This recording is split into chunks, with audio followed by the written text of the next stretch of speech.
Zombie virus இது சினிமாவில் மட்டும் வரும் கற்பனை தானா அல்லது உண்மையில் மனித இனத்திற்கு ஒரு நாள் இப்படியான வைரஸ் அச்சுறுத்தலாக மாறுமா? உலக விஞ்ஞானிகள் சில வைரஸ்களை ஆய்வு செய்யும் போது ஒரு கேள்வி எழுகிறது. ஒரு வைரஸ் மனிதன் மூளையை கட்டுப்படுத்தும் அளவுக்கு மாறினால் என்ன ஆகும்? உண்மையில் இயற்கையில் ஒன்று ஏற்கனவே உள்ளது.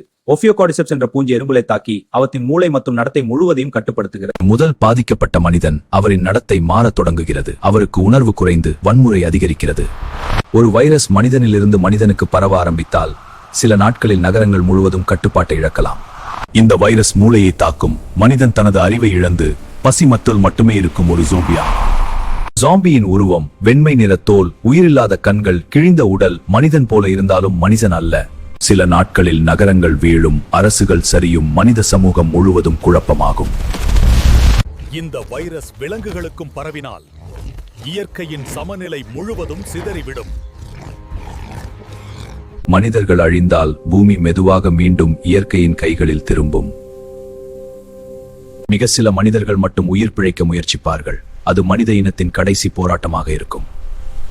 ஜோம்பி வைரஸ் ஒரு கற்பனை போல தோன்றலாம், ஆனால் வைரஸ்களின் உலகத்தில் அடுத்த மாற்றம் என்பதை யாரும் முன்கூட்டியே சொல்ல முடியாது.